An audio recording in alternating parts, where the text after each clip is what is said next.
Ranipur reporter मदद अली सोलंकी तालके सूबेदार जो वाहन ऐं शाखुनि जी खाटी न थियण जे ख़िलाफ़ आबादगारनि जो हिंगोर जा सखी नासिर शाह गेट भरिसां लॻल एहतजाजी बुख हड़ताल जारी। बुख हड़ताल कैंप ते वेठल आबादगार लोंग खान हत्तार सोशल सिंध टीवी खे दाईंदे ॿुधायो त 3 सालनि खां वठी तालके सूबेदार जे वाहन में शाखुनि जी खाटी न थियण जे करे शाखूं मुकमल तौर गन कचिरे सां भरिजी वियूं आहिनि, जंहिं सबबु पुछड़ीअ में पाणी नथो पहुचे। पाणी न हुजण करे असांजा फसल बि सड़ी सुकी रहिया आहिनि ऐं चीफ जो हेड क्लार्क ख़ालिक सहतो ऐं उन जो भाउ दारोगो गुलज़ार सहतो वाहन ऐं शाखुनि जी जुलाई महीने जी आयल बजट बि मिली भगत करे पाण हड़प करे विया, जॾहिं त दारोगो गुलज़ार सहतो MNA सैयद जावेद अली शाह जो ख़ासि माण्हू आहे, जंहिंजे करे उन जे मथां को बि एक्शन खणण जे लाइ बेतयार न आहे। जे सिंध अंदरि पीपल्स पार्टी जी हुकूमत हलंदी रही त ग़रीब आबादगारनि खे इंसाफ़ न मिलंदो।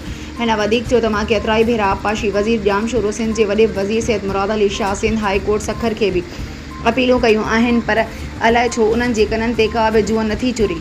पोइ इंसाफ़ जी उमेद कंहिं मां रखूं। ऐं हाणे असां अपील था कयूं सुप्रीम कोर्ट ऑफ पाकिस्तान वज़ीर आज़म पाकिस्तान शहबाज शरीफ़ खे त पाण मुरादो नोटिस वठी करप्ट चीफ हेड क्लार्क ऐं दारोगे ख़िलाफ़ सख़्त कार्रवाई कई वञे ऐं असांखे सियाल माइनर शाख जी खाटी कराए ॾिनी वञे। जेसीं ताईं वाहन ऐं शाखनि जी खाटी न थींदी तेसीं ताईं असांजो एहतजाज जारी रहंदो।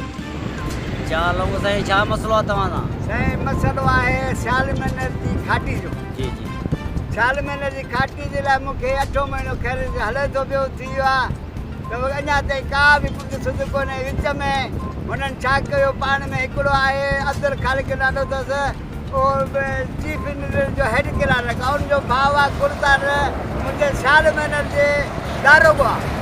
माना उन टाइम जो अपॉइंटमेंट थिया त बदिली न थिया, छो जो हुननि जी ॿिन्ही भाइरनि जी हुकूमत आहे तालके सूबेदार में, छाजे करे हो हेड क्लार्क आहे चीफ जो वरी रिक्स थो रखे।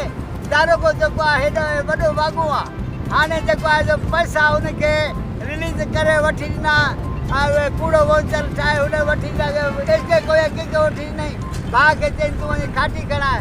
हुन हिकिड़ो हथ जो ड्रामो ठाहे पठाणनि जी गाॾियूं घुराए, क्रेनूं घुराए ऐं ट्रालियूं घुराए ऐं कमु चालू करे